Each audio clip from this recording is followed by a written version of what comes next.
The fossil fuel industry has invested in misinformation as part of their main business model. They have drilling, they have distribution of fossil fuels, and they have the distribution of misinformation. That is a fundamental part of their business model. And they take a lot of that from early on with the tobacco industry. The tobacco industry in the United States knew for many, many years that their products were killing people. And there were scientific reports that said these things give you lung cancer, it gives you heart disease, and they kill people. And instead of the tobacco industry saying, oh my God, what do we do about this? We're guilty of killing millions of people. They hid the science, they hid the evidence, and they did the exact opposite of what a moral response would be. They hired doctors to say that cigarettes were actually good for you. And they did this for decades. And the whole purpose was to stave off possible regulation in the future, right? So we saw that whole thing collapse recently, and lo and behold, you have so many fewer people smoking and dying of cigarette-related illness. But their purpose was to try to delay that collapse of their industry. And that's what the fossil fuel industry is doing. And it's killing people. And it may end the planet. It may end our civilization as a whole, because the fossil fuel industry doesn't just affect one or two people; it affects the entire world. So when you're talking about science,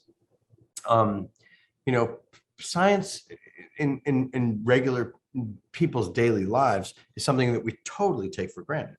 Right? This conversation is happening because of science, because we're able to communicate, even though you're in Serbia and I'm in New Orleans, over the internet, which is something that is, created through years, decades to millennia of scientific improvements in life.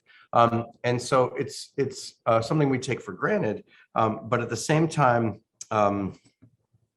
these techniques of misinformation have become worse. They've become more prevalent. They've become a part of the fabric of the internet.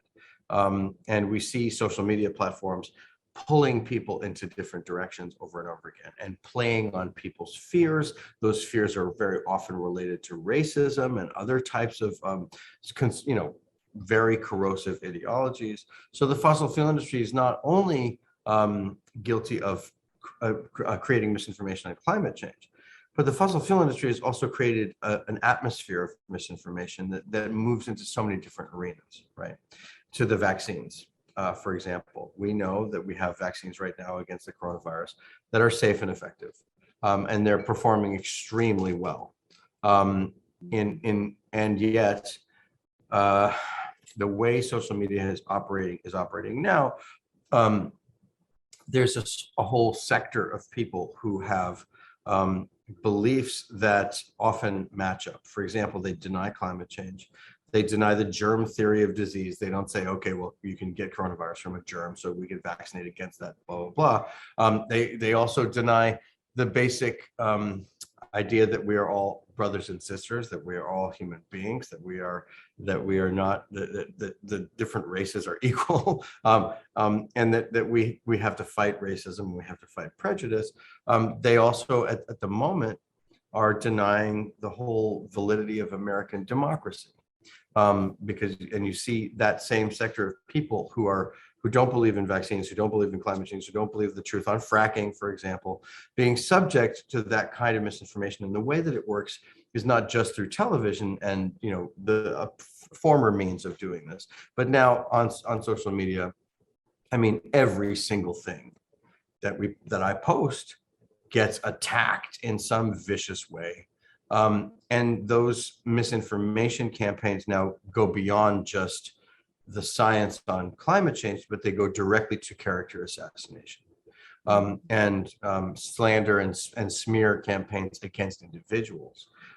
So we're living in an era right now where hatred and ignorance and misinformation, which was really the hallmark of the fossil fuel industry, that is now being done in all walks of life in the United States, especially. And it's created it's an incredibly difficult time to have an honest and open discourse about almost anything.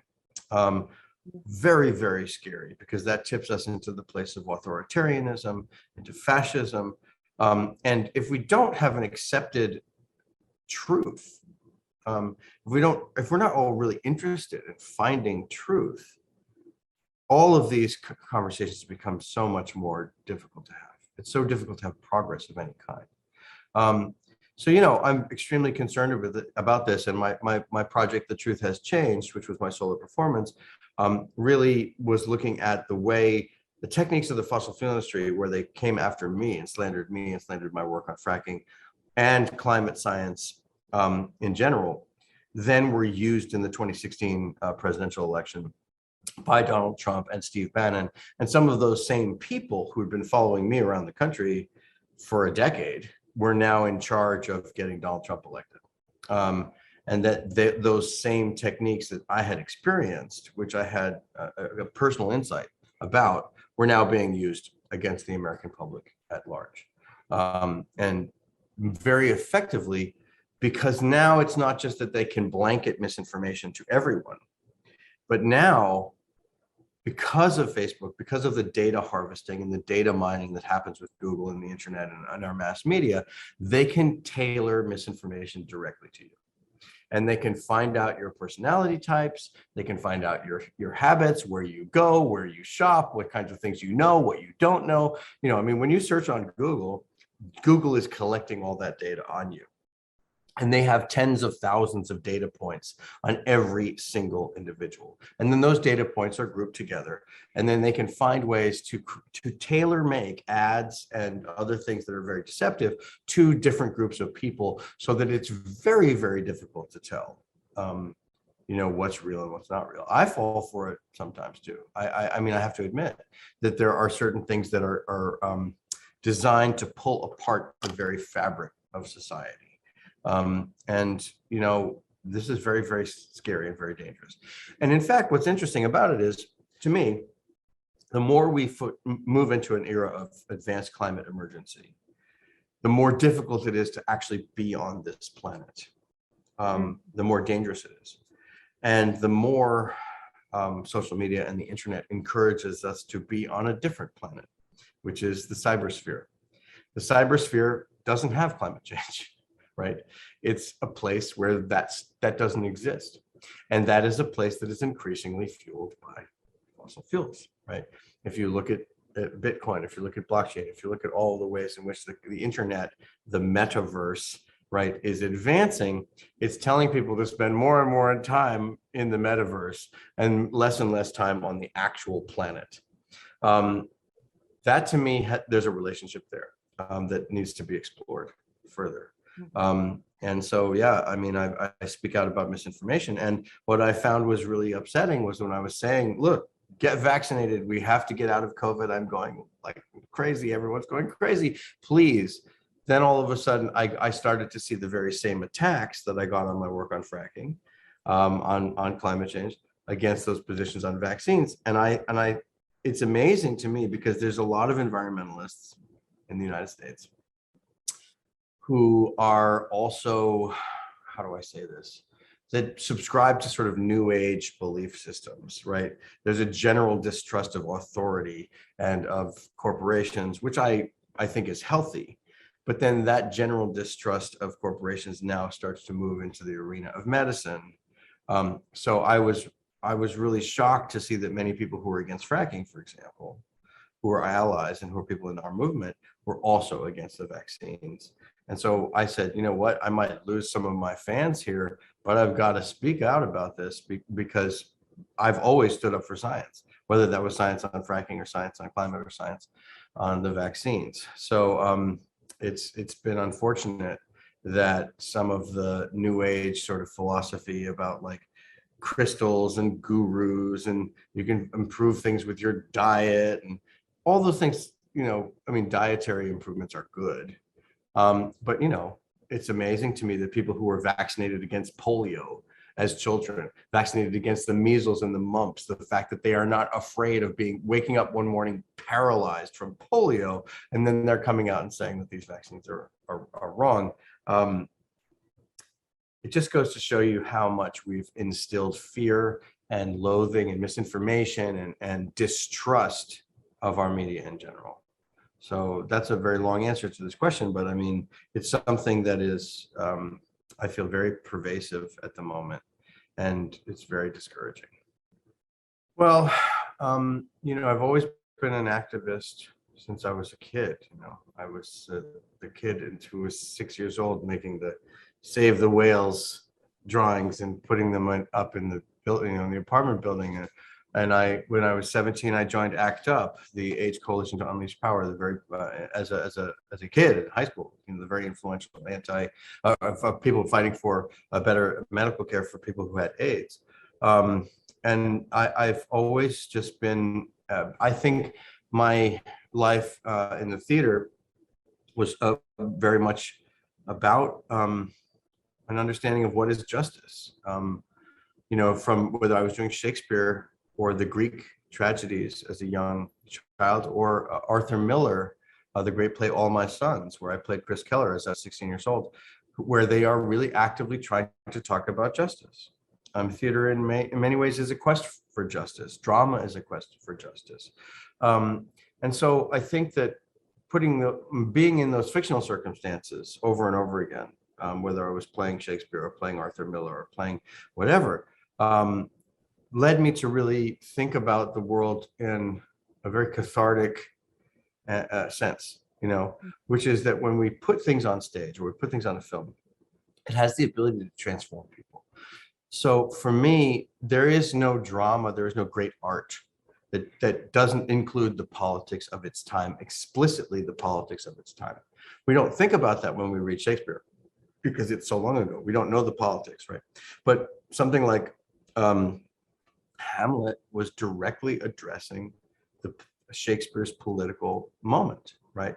Bertolt Brecht, the great playwrights, Tennessee Williams, as I mentioned, every one of those people is addressing specifically something that's happening politically in their world. And if you take that out of the equation, you don't have great art anymore.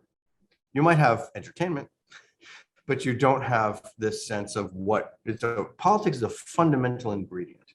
And what we see a lot in American popular, media, film, television, is that they've somehow sucked all the political context out of something. They do a great job of pretending that they don't actually live in the world that we're in. That makes me insane. I don't watch any of those programs. Those programs are basically re-establishing or reaffirming the status quo. And our status quo is very problematic. It's incredibly unequal. It's subject to racism and authoritarianism. The environment is falling apart. So for me,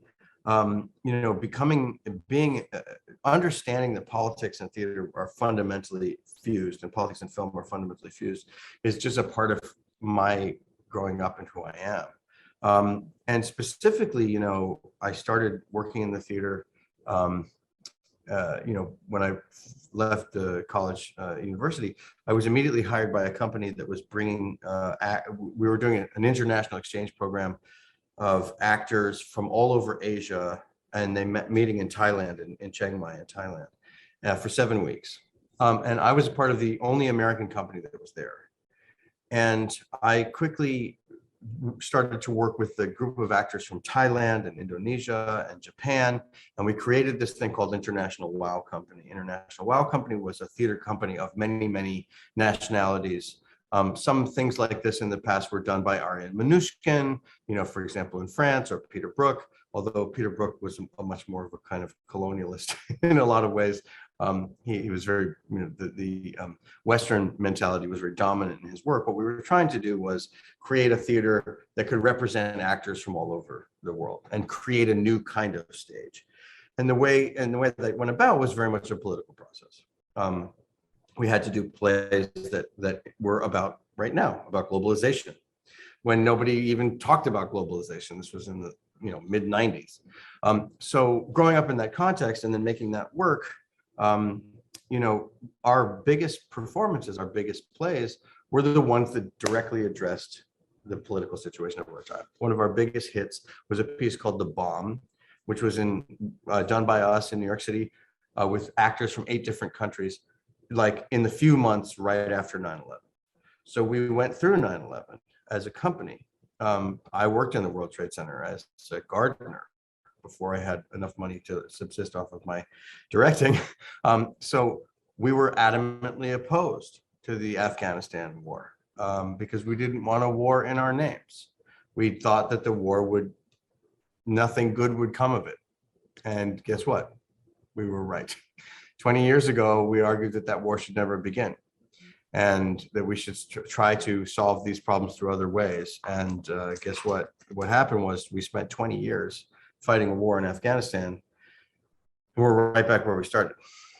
The Taliban are still in charge. People are no better off, and the country has collapsed. Then we were adamantly opposed to the Iraq War. The Iraq War, which was manufactured out of a complete lie that somehow 9/11 had to do with Iraq. It was totally a lie. And that there were, weapons of mass destruction in Iraq. We knew this was a lie. So we made a lot of plays, very powerful and effective plays about the Iraq War. And I made my first movie called Memorial Day, which is about the torture in Abu Ghraib. But specifically the fossil fuel industry, they knocked on my door in Pennsylvania, my home of my family, and said, we want to lease your land and everything's going to be fine. It's just a fire hydrant in the middle of your field. This is perfectly environmentally safe. And I realized that project was, coming from people like Dick Cheney and Halliburton and the architects of the Iraq War.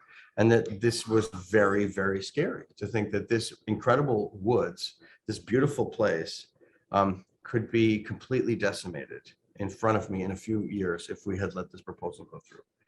So I felt that very much I was fighting for my life, and that all of a sudden I was on the front line. And I've been on the front line in many ways, and obviously 9/11 and other places in the world. But something about this felt to me that nobody was really talking about it. Nobody really knew it. The word fracking wasn't in our vocabulary around the world. And so I set out to make a documentary. It was the first time I ever did that, because I felt that I needed real people to talk about this, and real places, real instances of this, not acting, not fiction. There have been fiction films made about fracking, but I don't think they're as effective as when you see the real people. And I wanted to give very much. I had spent 12 years doing work in Asia and in Europe, and I really wanted to make something about the United States. I wanted to show the United States that I knew. I had driven all across the country, and I've been to 50 states, and I wanted to show a portrait of American character. I wanted to show people who were standing up to the oil industry. And I wanted to show those classic icons, the cowboys, the weird New Yorkers with their amazing accents, the people in the Rocky Mountain West, the Texans, all the richness of the different kinds of character in the United States. I wanted to show that was alive and well when put to the test. And so I was very happy to do that, very proud of that. And then Gasland Part 2, we made because we hadn't won the battle yet. We were trying to fight for the woods of Pennsylvania. We were trying to fight for the Delaware River Basin, that very specific area which brings water to 17 million people in New York City and Philadelphia. 17 million people that drink the water from there. That's 5% of the American population, right? Like, that's a huge treasure, a natural system, an ecosystem that we can live in symbiosis with. And to see it destroyed would have been probably the most tragic thing I'd ever seen in my life. So we Gasland Part 1, we made for no money. It was myself and Matt Sanchez, the editor. I drove around the country in the back of my, and I slept on the side of the road, people's couches. The budget for that film was, the shooting budget for that film was under $3,000. I just went and did it, and because I had spent, 12, 15 years making theater projects, devising work, working with actors, using their stories, creating big projects out of actors' stories. We could assemble this big epic movie out of, I had a lot of experience in doing that. And Matt Sanchez is a brilliant editor and a brilliant visual designer. And we just worked on that film in all of our spare time and sent it into Sundance, thinking what a long shot, maybe they'll look at it, who knows, and they called us right away and said, tell us more, because we hadn't really finished the movie. We sort of sent them what we had, and so we scrambled, and in like a week we had cut 20 minutes out of it or whatever. But they had never seen the final cut until we finished the movie literally the night before Sundance. So we got on the plane with it like under our arm, And I remember going to Hollywood parties in Sundance. There's very fancy parties with all these fancy people, and we showed up with like a group of 10 people from Pennsylvania, my neighbors and stuff. And we would be at these like cocktail parties, and I would watch our advocates sort of try to explain fracking to these people in Sundance, right? These Hollywood people, and I could see their eyes just kind of glazing over, like, get me away from this person. What is this? What is this?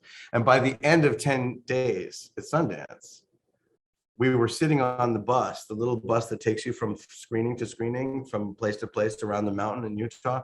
And we heard people on the bus explaining it to each other who weren't, right? They were like, well, then it drills down and then it turns and then there's this and then it explodes.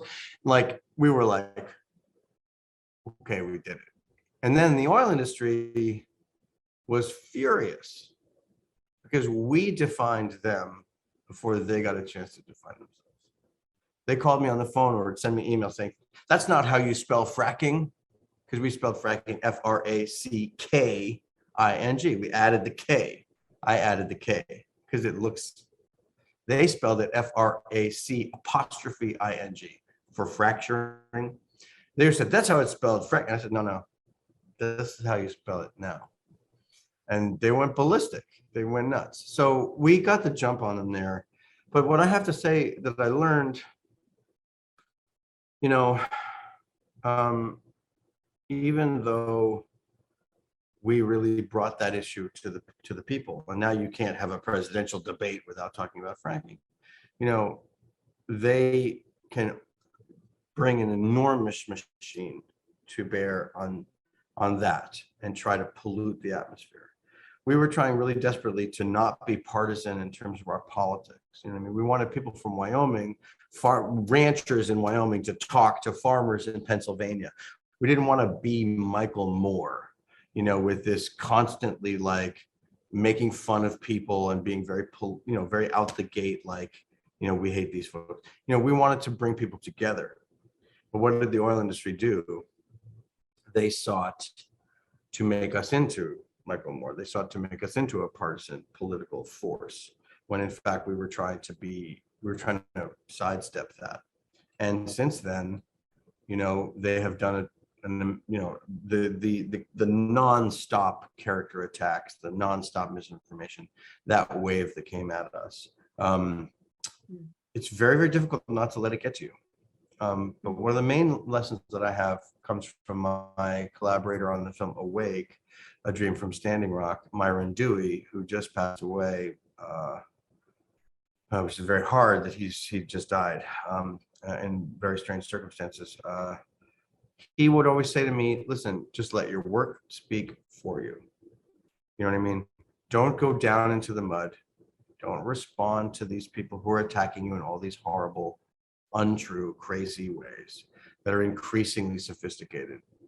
Let your work speak for you. And so in terms of all the things that I've learned, well, what I've learned is, if we don't make a really, really fast shift away from fossil fuels, we're in deep, deep, deep trouble. And I learned that even more every single day. Last week I was shooting in Colorado with the victims of a horrific wildfire a climate change fire. They called it a fire hurricane. And you see these places that just completely burned out. And no one knows where the next climate disaster is coming. And, you know, this is a new film for HBO. It's like the next in the series of us doing these films. This is about climate displacement and climate refugees, climate migration. And there's two questions that get asked over and over again. People ask when they see all the fires and the floods and the displacement and the earthquakes and all the things that we know that climate change exacerbates and makes worse. They always ask the same question. Well, where is it safe? They ask, where can I be safe? Because these were people in the suburbs. They weren't in a fire zone. This was very unusual for this fire to rip through. Or here in New Orleans, where you had Hurricane Ida. Or, you know, I talked to these people who do climate mitigation. They assess the damage. They said they've been to 68 disasters in this year.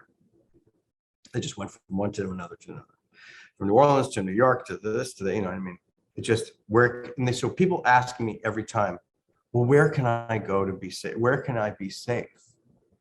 And the other thing that they ask is, how can I help? How can I fix this? How can I work on this? And lo and behold, the truth is, the answer to both questions is the same answer. Where can you be safe and what can I do to stop this are the same answer. The answer is not New Zealand. You know what I mean? That a lot of people might think. The answer to where can I be safe and what can I do are the same answer, meaning you have to get involved. If you're involved with your neighbors, if you're involved with the people around you, if you understand that these threats are coming and you really are working on this, you're going to be safer than someone who is just sitting around going, la, la, la, la, la, and then gets hit by, you know, the fire or the flood, the hurricane. There is no other answer to how can I be safe than you must get involved. Does that make sense? Because if you're involved, you're going to be on the volunteer fire department. You're going to be on the neighborhood association. You're going to be figuring out the politics of this, and you're going to be awake to it. And you're also going to be involved in trying to stop it and stop it getting worse.